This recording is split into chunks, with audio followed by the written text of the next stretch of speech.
Dan, last week I ranked my 6 top second-year quarterbacks, and I had Justin Fields sitting at 2. But I had a myriad of reasons why I listed the way that I did, right? For instance, I don't know if Trey Lance is going to be the guy or not Right. in San Francisco. We really don't know. We kind of don't know Zach Wilson.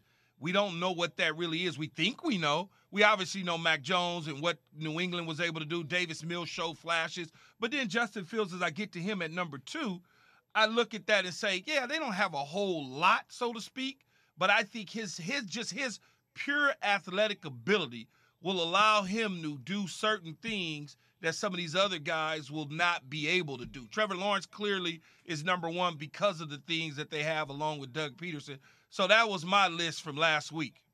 See, I would put Zach at 1. As far as how I expect these guys to play, I'm not ranking them of who I think is the best player, but the guys that I think are going to play well, I think Zach Wilson's at the top of the list.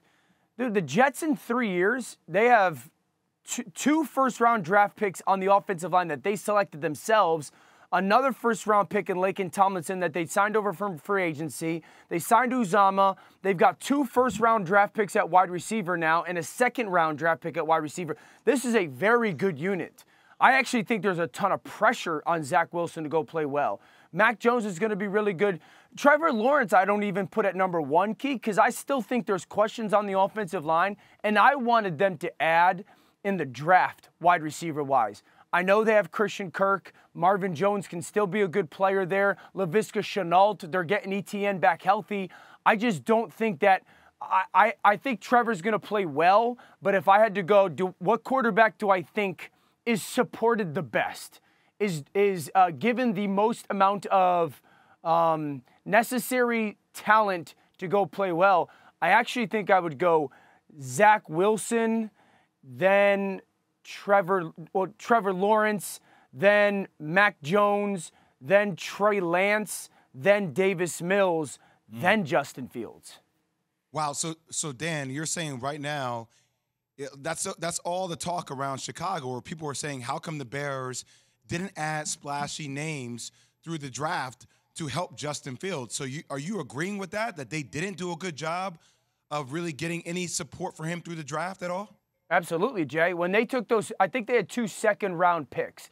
When they made their second-round selections, they were both defensive backs. I tweeted out, like, what the heck are we doing?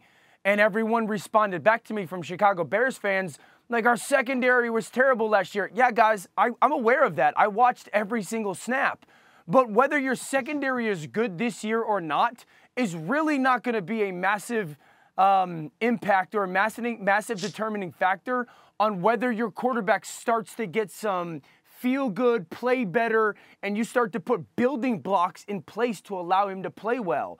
So, yeah, I completely agree. I was surprised that one of those second-round picks wasn't either an offensive lineman or a wide receiver. Like I said, Jay, his top 2 pass-catching threats are a second-round tight end and a third-round wide receiver that they took high draft-wise. The third-round 24 or 25-year-old receiver they took out of Tennessee this year. So for us to expect for this young quarterback to come in and play really well this year, you're kidding yourselves. It's not going to happen. And if Justin Fields does, if Justin Fields plays really well this year, he will be in the MVP conversation because of what he has been given to play with. Yeah, and that's why I had him at 2, because I think he can win games. Now, look, I look at the division. Clearly, Green Bay is at the top of the heap. But what do we really know other than a veteran quarterback and some really good receivers in Minnesota? I don't think Detroit had a really nice draft, but are any of us in the NFL circles really believing that Detroit has closed the gap on the Green Bay Packers? So as far as I'm concerned, the number 2 spot is up for grabs within that division. And people will say, well, not Carson Wentz. People would say that Kirk Cousins is a veteran quarterback who has won games in Minnesota, but I don't know that, Dan. I don't know what they are at all. I think both Minnesota and Detroit are way closer to Green Bay than people expect. I think Chicago's a significant 4th spot.